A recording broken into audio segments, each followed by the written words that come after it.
U.S. companies in coming here, and hopefully vice versa. And so there are a lot of different tools that we can talk about in terms of supporting that. So for example, there's the African Growth and Opportunity Act, right, whereby Ghanaian companies can export to the U.S. duty-free. Yeah. So we have things like that, and then we have agencies like my own, U.S. Trade and Development Agency, the Foreign Commercial Service, to help facilitate that. And so you see companies like, you know, Domino's, Twitter, Zipline, wanting to come and invest in Ghana and be present here. And it's an exciting time. Okay. Now, you mentioned AGOA. You mentioned the American Chamber of Commerce. These are all agencies that help spark up the business environment in Ghana. Now, aside these, we also have the your institution, the USTDA. We have U.S.A. These are all pushing in to facilitate some development here or there. Why so many agencies, I mean, looking at almost the same thing? So we all are working together in different ways, and we all kind of focus on different aspects of it. So aid is really focused on development and really supporting development.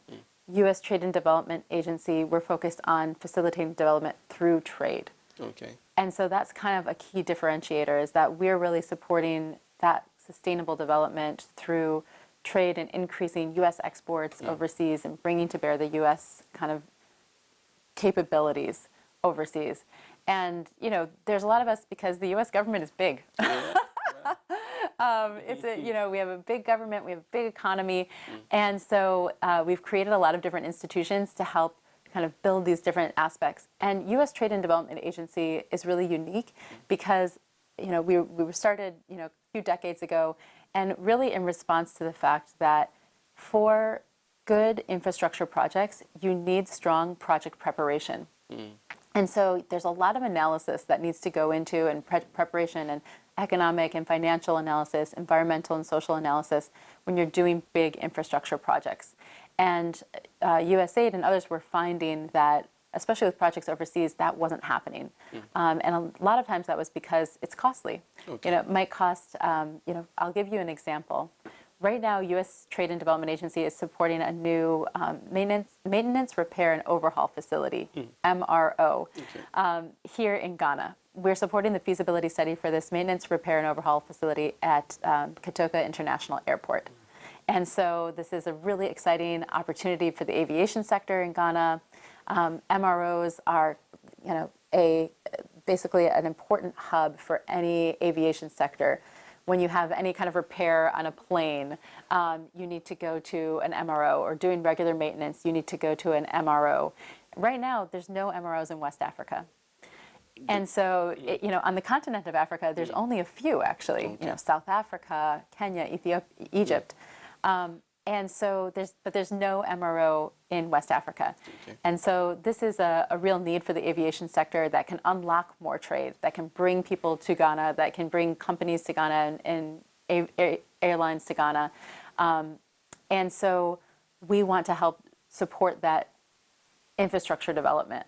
But to do really good infrastructure development, you need project preparation, you need planning, you need feasibility studies, and again, that can be costly. So in this case, we're providing a grant for $1.2 million for a U.S. company that has really strong aviation expertise, Alton Aviation Consultancy, to work with the Ghanaian company that's developing this MRO and do a full feasibility study so that all of that technical analysis that needs to be done can get done through our grant, and then the company can go on, attract the financing it needs for the project, and build an amazing MRO for Ghana and for West Africa. Well, that's an interesting revelation you're making. How far with the preparation so far? Because I'll be happy that we have an MRO soon in Ghana. I will be happy too. Well, how far with the preparation? This is one thing that I think a lot of people don't realize when it comes to infrastructure, is that there is a long timeline. When you're talking about major infrastructure, it usually takes 6 months to a year and a half to do all of the feasibility study work that is necessary in order to prepare the project. So I think we'll see the study continue for about a year, And then the project will then need to attract financing and investment to pull together. It's a multi-million-dollar project. So we'll need, a little bit of time to pull together all those financiers. I think there'll be a lot of interest.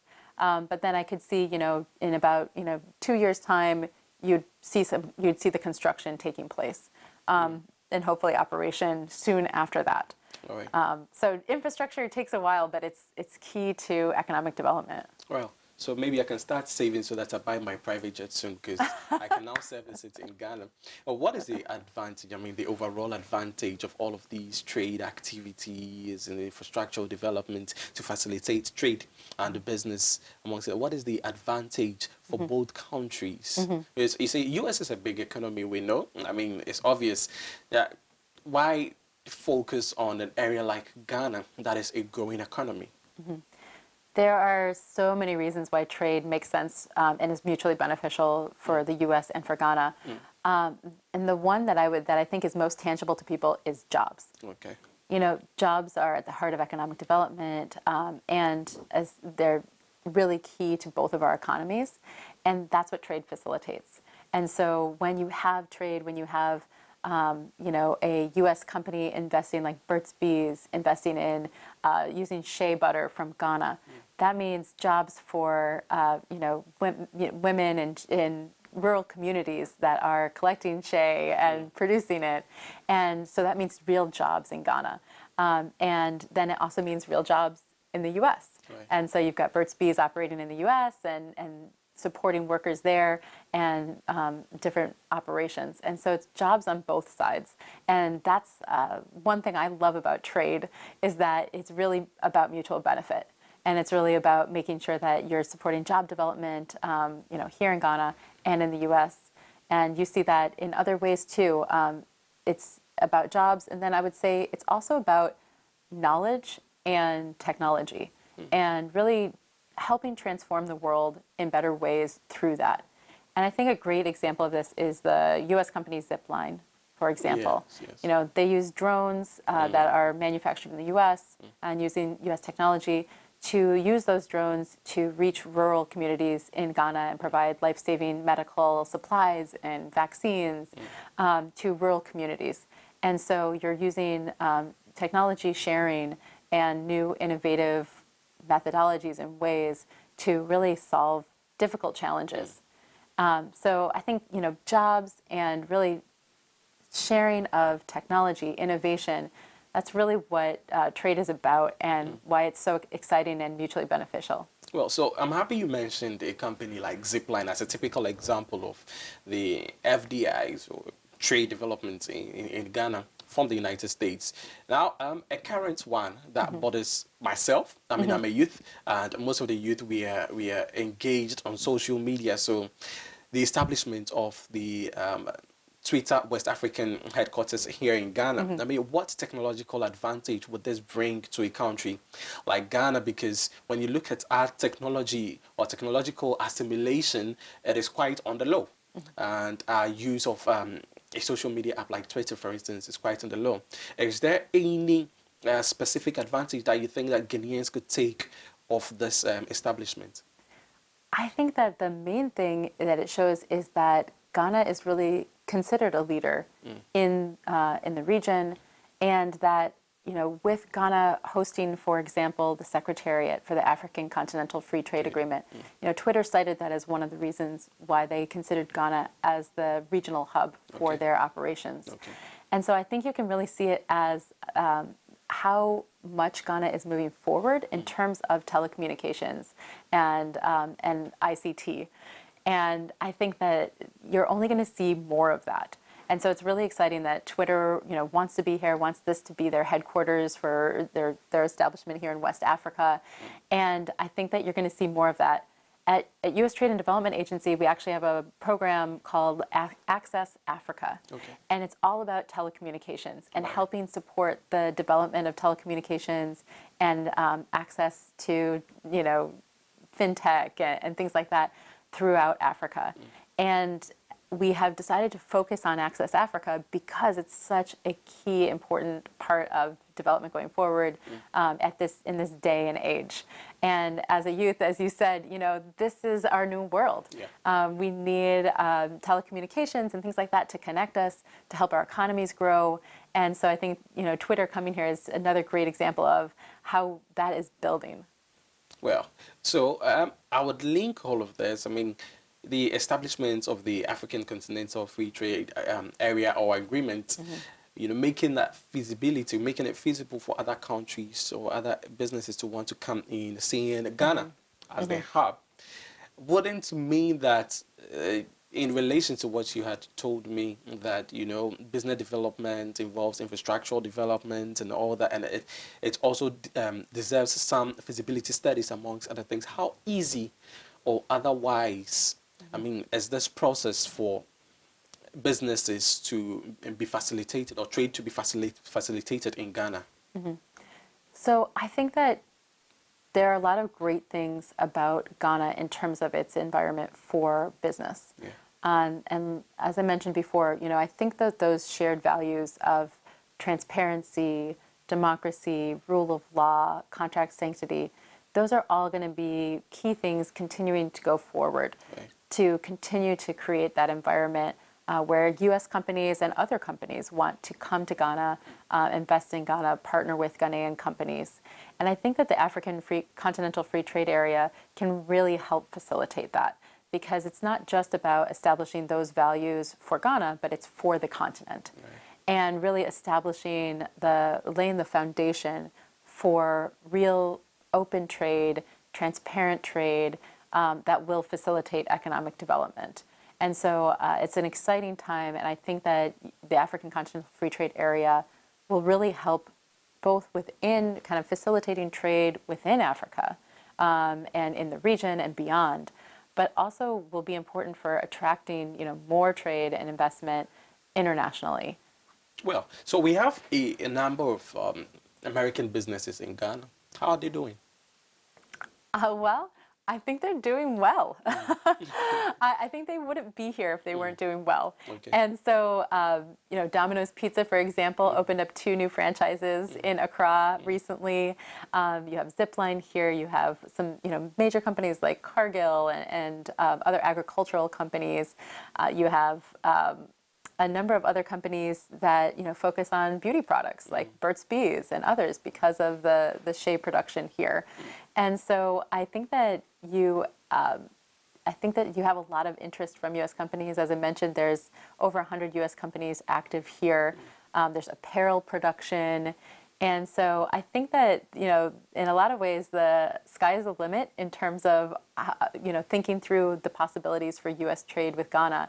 And I think that you see things like, again, the Year of Return, the Diaspora Investment Conference as key indicators that there's a lot more interest on both sides. And you have a lot of Ghanaians who travel to the U.S., who have family in the U.S. now, and vice versa. You have Americans that are coming here to Ghana and setting up their roots here. And so I think you have this really fertile ground for a lot more trade and investment between both of our countries, and you can see it through some of the companies that are active here now.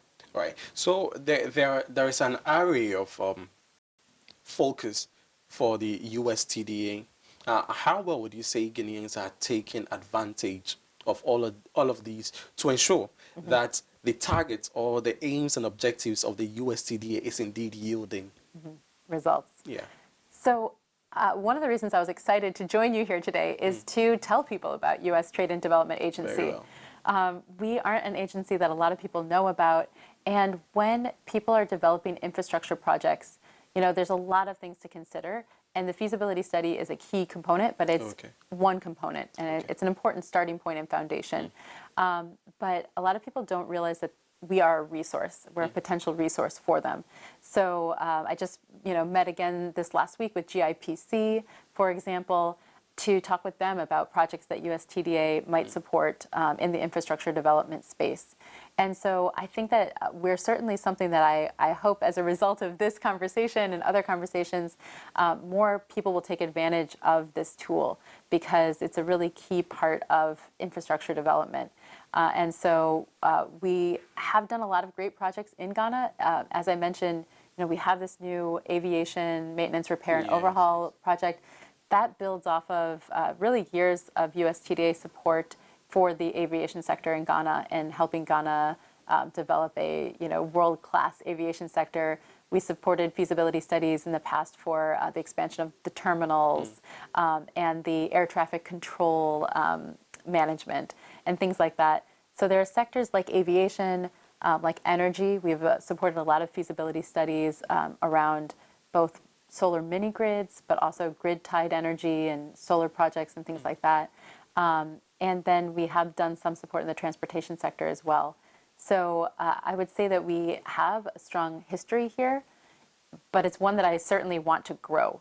And that I think that hopefully as more people learn about U.S. Trade and Development Agency and the tools that we have to bear, they will come to us and we can work together. The U.S. Ambassador Sullivan, I am grateful she calls us, instead of U.S. Trade and Development Agency, she calls us turning dreams into action, TDA, turning dreams into action. And okay. Yeah. So not Trade and Development Agency, but turning dreams into action. I like that. So it's really about taking those great ideas, data centers, making Ghana a tech hub, creating more agricultural processing here in Ghana, building out the aviation sector beyond Kotoka, and taking those great ideas that are strong and turning them into a reality, into action through good project preparation, feasibility study support. And so that's why we exist, and I really hope that we can continue to do that kind of work and that more people will come to us with their great ideas that we can support. I have this very great idea that I would share with you, but that would be after the break. I'm having a conversation with Clare Sierawski. She is the West African Regional Manager for the United States Trade and Development Agency, or if you would, the United States turning dreams into what do you get? Action. That's a great one there. Right, we'll go for a quick turnaround. When we come back, we'll continue with this very great one. Do stay tuned.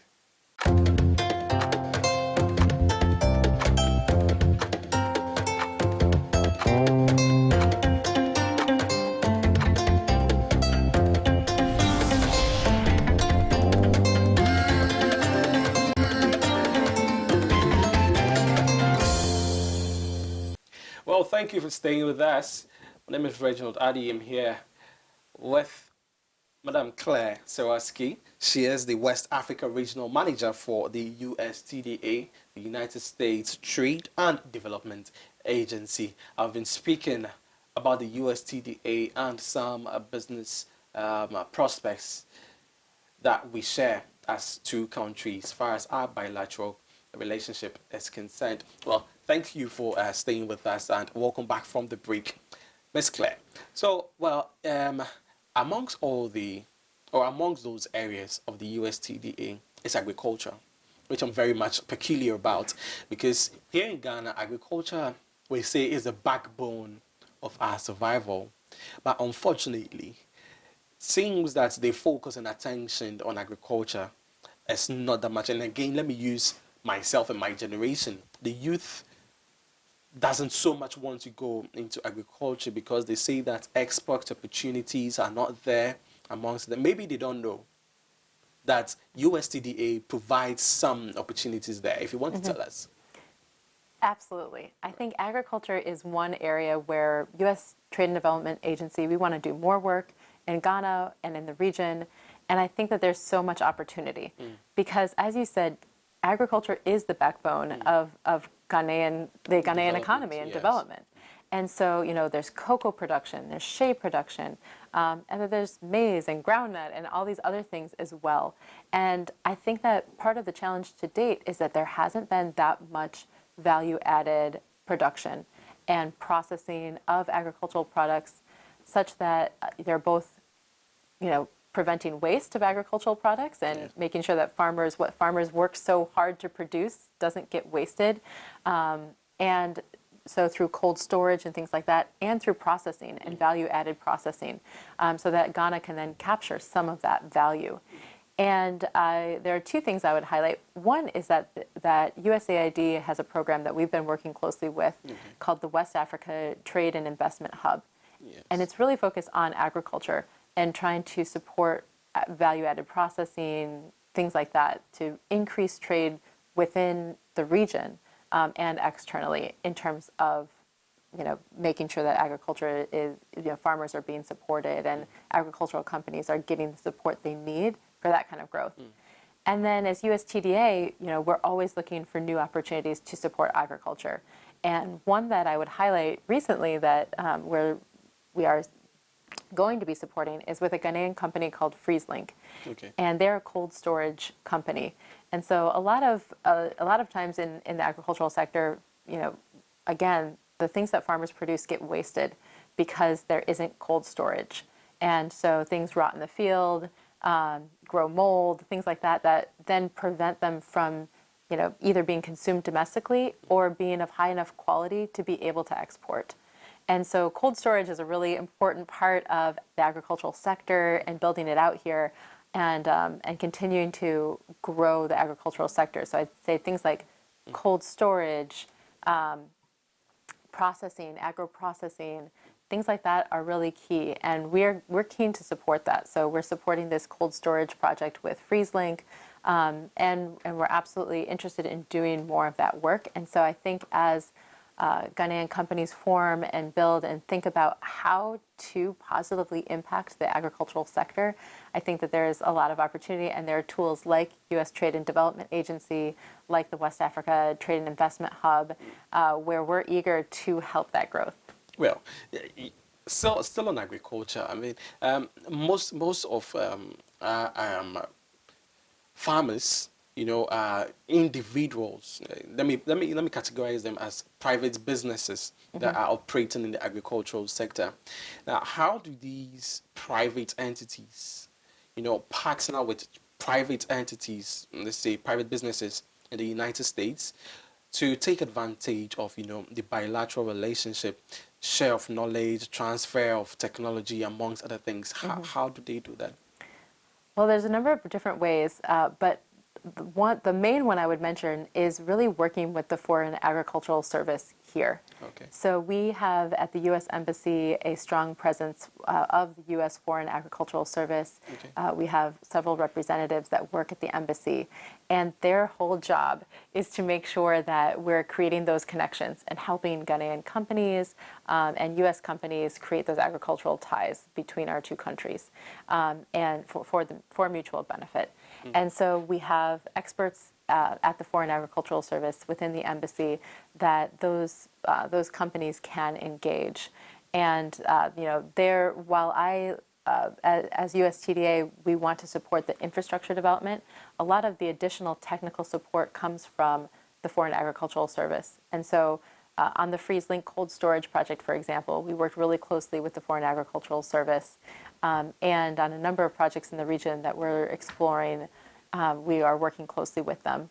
So again, I think that the tools do exist, and it's having programs like this are really great to make people aware of those tools. And I'd say the Foreign Agricultural Service is really where that support can be had. All right. So I'm happy you've touched on areas like, storage, amongst other things. Yes, indeed, it's a problem because when these agricultural produces are, harvested, sometimes they are kept, wherever they are kept, they rot, they develop mold, amongst other things. Moving on into, facilitating trade in Africa, came the establishment of the African Continental Free Trade Area or Agreement, where Africa is bound to benefit. Borderless trade, amongst other things. Well, how do you think, businesses in Ghana and even American businesses in Ghana can take advantage of the trade agreement? I think the trade agreement is a great example of, again, creating that fertile ground for to have an agricultural reference, creating that fertile ground for companies, U.S. companies, Ghanaian companies. Because when you make it clear through things like the African Continental Free Trade Area that you're committed to free and open trade, you're committed to transparency, you're committed to rule of law, and making sure that everybody, that there's a set the rule book that everybody's playing by, that's where companies can come in and run and really take advantage of that fertile ground. And so I think that the African Continental Free Trade Area is a great example of how Ghana and other countries in Africa are taking that leadership to say, you know, we're going to create this environment. We're going to actively create this environment that can help companies move forward, that can help facilitate trade, that can help facilitate our economic development. Okay, so now I have this concern. You mentioned the West African Trade and Business Hub that focuses on countries within the ECOWAS community. This is just, you know, West Africa. AFCFTA entails the entirety of Africa. How do these two, you know, separate entities come together to ensure that in as much as we are facilitating trade in West Africa, the whole of Africa can also benefit from this, because now we have AFCFTA as well? It's a great point, and I think that the main thing I would say is that a lot of these programs, like U.S. Trade and Development Agency, the Foreign Agricultural Service, we exist all over Africa, and so we're working through our embassies all over Africa to support this same kind of development. And I think that, you know, one thing that would be beneficial is, and that West Africa can do to lead that, is by having these programs be a success. And so, you know, if the West Africa Trade and Investment Hub can show a lot of success here in West Africa, and that it's contributing to increased trade regionally, then that's something that we can then replicate elsewhere. And so I think that both from a perspective of, you know, West Africa being able to show that leadership and show success that then can be replicated, and the very fact that, you know, as a U.S. government, we are committed to Africa and to having a presence throughout Africa through our Foreign Agricultural Service, Foreign Commercial Service, USTDA. I think that both of those things will really help that growth. And one thing I would just mention is that the President Biden's Build Back Better initiative. Okay. And so recently, President Biden and the G7 announced this Build Back Better initiative. Right. And it's really thinking about COVID and kind of moving forward and becoming more resilient.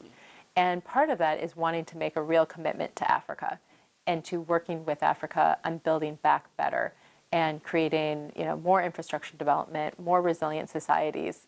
And so I think that you see that real commitment from the U.S. to Africa.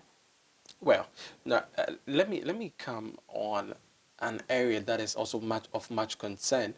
When it comes to employment or the labor world, labor market in Ghana, women are considered, you know, not to take part in the advantages or the business environment that is available in the country. And so for this reason, we have an affirmative bill, action bill in Parliament that, you know, so many talks is being generated about to ensure that women take a greater part, you know, in decision making amongst it. But when it comes to business, facilitating trade, what plans does the USTDA have, or what is the dream, the goal when it comes to women empowerment, especially in the business environment? I'm so glad you raised this. It's such an important issue. Right. And U.S. Trade and Development Agency is really keen to support the development of women in trade, women in business. And so it's certainly something that we think about when we are looking at projects and wanting to support projects. I will give you an example. In Nigeria, there's this great company called U.S.A. Renewable Energies.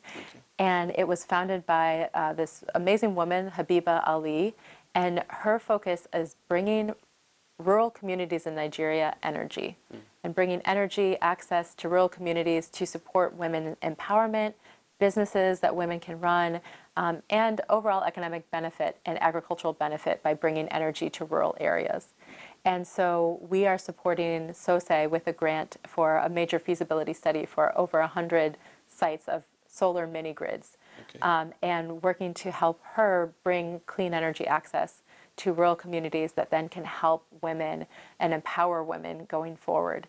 And the U.S. government is also part of something called the 2X Challenge, which is a global goal working with development finance institutions and other financiers to double, if not greater, the presence of women and investment in women. Because it's clearly, you know, when you invest in women, you're investing in economies, and you're investing in families, and you're investing in really great development. And so it's something that we are very passionate about. Our director at U.S. Trade and Development Agency, Adoatv, empowering women is a key issue for her, and making sure that our activities continue to support that. Do you think women are ready enough to take up these opportunities that are being provided? Oh, we are ready. Yeah, we are ready. You put yourself in there. We are ready. All right. Yes, and you know, I would give you one more example. I think that there's an amazing Ghanaian company called Solar Taxi. Okay. And they have focused, with support from some different foundations, U.S. foundations, MasterCard, and others, on really empowering women. And they are a company that is looking to do electric vehicles here in Ghana. And they have electric vehicles, both vehicles and motorbikes. And they primarily employ women engineers. I see. And this is an area historically where, you know, women are just hired less as an engineer. And so they specifically said, we're going to hire women engineers. We're going to target that. And they have a great organization now made up of women engineers that are driving their company, driving their business. And so, you know, women are ready in all areas: science, engineering, business.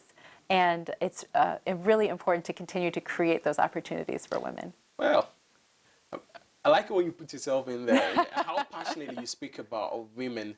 I believe that women are ready as well to take up the opportunities. They need to be empowered. The opportunities are there as well. And USTDA is also available. If you would just join in the conversation, you would learn more. So still on women empowerment. And for those who just want to hold me to my words, you mentioned that you're looking out for people with great business ideas. Now, there are people out there, especially ladies, with great business ideas. And I would say, far as taking advantage of the bilateral trade is concerned, most of these women only focus on an area like exportation of African prints and African fabric, which AGOA says, you know, Africa or Ghanaians are doing well in. If one has a different idea or such viable idea, how can the USTDA help such person, especially if she's a woman? Well, we are, again, here to help turn dreams into action. Yes. And if there's a woman out there that has a business plan, she has some experience, she has, you know, is kind of been building her business and is interested in particular in infrastructure development in some way, whether it be agriculture. You know, I think that there's a lot of women engaged in agriculture, and there's a lot of opportunity to do, like I said, you know, cold storage, agro-processing, things like that. Or whether she's interested in clean energy, or whether she's interested in improving the operation of the ports here in Ghana, or whether she's interested in, she has a great aviation idea that she wants to carry forward. I would encourage her to reach out to U.S. Trade and Development Agency, and you know, we can work together and figure out if that's something that we can support. And if it's not something that, you know, we can support, we have, as I said, we have this great partnership with all of our U.S. partner, you know, agency partners, with USAID, with the Commerce Department, with the Foreign Agricultural Department. We all work together to try to support this relationship, this bilateral relationship. Well, so like I said, I have some ideas. I'm going to bring them on board. How are U.S. Companies in Ghana doing?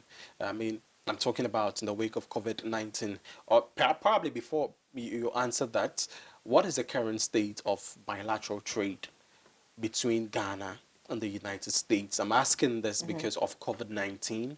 It has brought challenges, especially in exporting, in transportation, amongst other things. What is the current state of bilateral trade? So as I mentioned, it's still quite strong. There's a 1.5 billion two-way trade between Ghana and the U.S. COVID has been a challenge for that, though, not just U.S. and Ghana trade, but for companies and businesses all over the world, not to mention the great tragedy that it has brought with it as well. And so I think it's important to acknowledge that it has been a challenge for companies all over the world, for businesses to continue to grow. And so I think that part of what the U.S. is focused on is, as I mentioned, building back better. Right. And saying, okay, this has been a challenge, let's turn it into an opportunity. And I think that, the U.S. has been committed to helping Ghanaian companies make it through this challenging time. And there are a number of examples where USAID has provided support to Ghanaian companies to make it through these challenging COVID times. And the U.S. government has also made a lot of commitments in terms of vaccinations and things like that to try to help the world move past this kind of current situation. And so President Biden has committed $2 billion to COVAX, the facility that's facilitating access to vaccines. He's pledged another $2 billion and more support for Africa. And so I think by continuing to support vaccination, by continuing to support business, those are ways where that the U.S. is really working to make sure that we do recover and build back even better. Right. You've added an even to better. It. Yes, we need to build, and we need to build back better.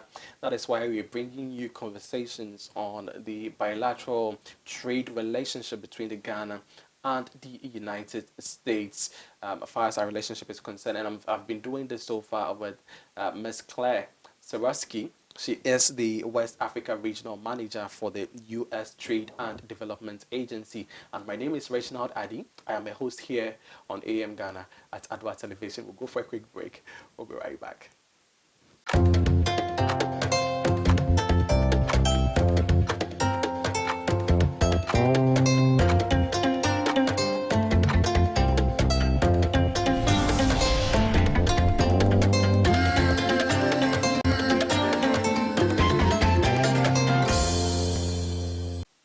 Well, thank you for staying with us by far. You're watching AM Ghana. Here is the USA month, and this conversation is basically about trade facilitation between Ghana and the United States. The West African Regional Manager for U.S. Trade and the Development Agency, USTDA, Ms. Clare Sierawski, is here with me. You're welcome back. Thank you. Thank you for my Ghanaian name. You can always see me for more. Let's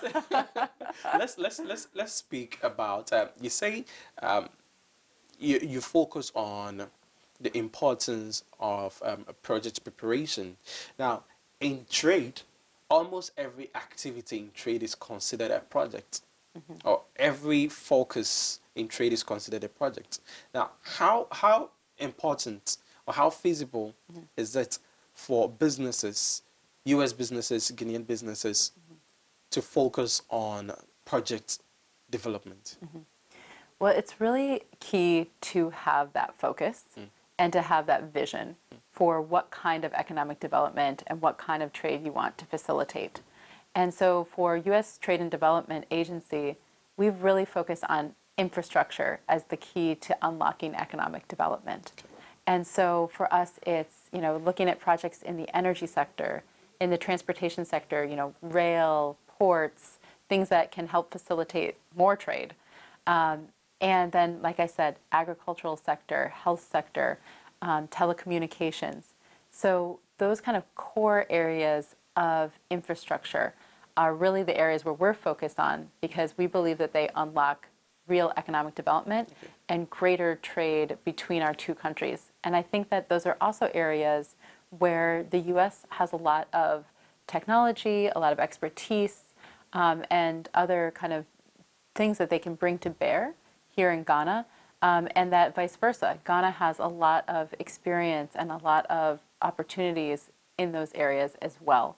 And so we see those as being really mutually beneficial areas for U.S. and Ghana to work together.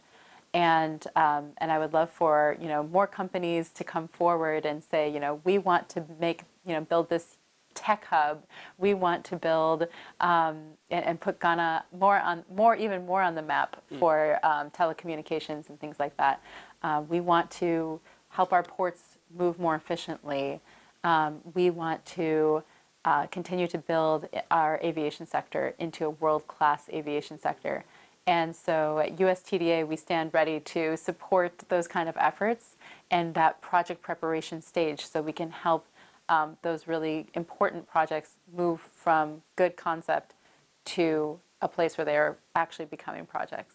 All right. So looking into the future, I mean, I remember somewhere in 2018, an MOU was signed between Ghana and America, and that MOU is supposed to span from 2018 up until 2025. So there is, more room for improvement. But moving on, how can both countries take advantage of the bilateral relationship to make trade and business development even more feasible?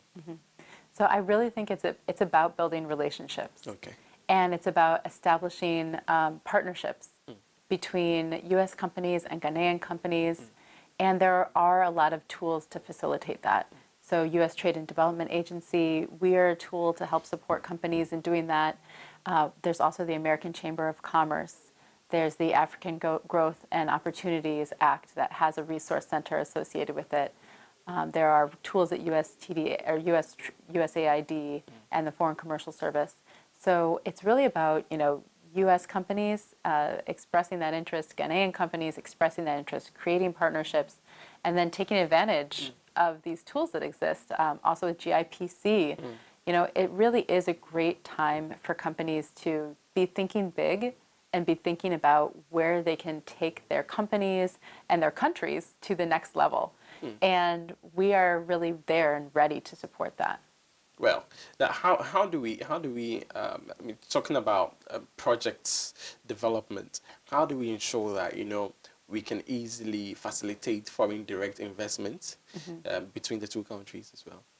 So again, I think when companies are looking at projects and looking to invest, they're looking for transparency, they're looking for rule of law, they're looking for that strong enabling environment. And I think the more that Ghana and the U.S. can be making sure that we're creating that environment for companies and creating transparency and decision-making and procurement and rule of law, contract sanctity, the more that we can be supporting that good environment for companies, the more companies can, run and flourish. Okay. Well, and finally, before I let you go, one area of concern. Okay. So one area that is of much concern is a growing number of American franchises in Ghana. What do you think this is going to be like in the next, say, 5 years? Well, I think that, Domino's, KFC, Burger King, they've shown that there is interest from Ghanaians and that Ghanaians enjoy these kinds of foods and products. And I think you see that in other areas as well, Mac computers, Apple computers. And so it's not just about, food franchises. It's about these tech franchises and things like that. And I think that there is a clear demand from Ghanaians for those kinds of products. And vice versa, really. You have a lot of interest in a lot of the things that Ghana produces, shea, cocoa, on the U.S. side of things. And so I think that it really just shows that there's a lot of interest, and I think there's a lot of opportunity for growth. And my hope is that those relationships continue to grow. Because again, really what it comes down to, it's enjoyment of products, enjoyment of good technology and things like that. But it's really jobs. And jobs are key to both of our countries. And so I think that, that kind of trade continuing and creating jobs is really what's going to show the real mutual benefit to our relationship. Right. Well, I think we may have to wrap up on this note. We've had a great conversation so far. And I'm looking, like I said, to bring up my idea so that you help in facilitating. If in case somebody's watching and they want to perhaps get in contact with the USTDA, how do they do that? Well, they can just send an email to USTDA.gov. Okay. And they can also look on the embassy website or just go to the USTDA.gov website and look us up. And through the website, you can contact us. So please do reach out. Very well. So reach out to the USTDA, that's the United States Trade and Development Agency, and well, take advantage of the opportunities that they provide for you. As a Guinean, and perhaps as an American also living in Ghana, it's been a great conversation so far. I would want to say in Chinese, 谢谢. And how do you respond to that? Thank you very much for having me. I want you to say it in Chinese. I understand you speak Chinese. I would like to say it in Ghana, Okay. in Chui, if that's okay. Very well. Okay. Medasi pa. And that's Clare Sierawski. She is the West African Regional Manager for the USTDA, U.S. Trade and Development Agency, or if you would, U.S. Turning dreams into actions, because this is what they basically are about. My name is Reginald Addy, and we're still in the American month, the USA month here at Adoatv Television. This conversation has been very interesting, and I pray that we all take advantage of the trade and business development area or agreement, as well as the USTDA benefits that they have for us. We'll come your way with some more conversations right after this break. Don't go anywhere.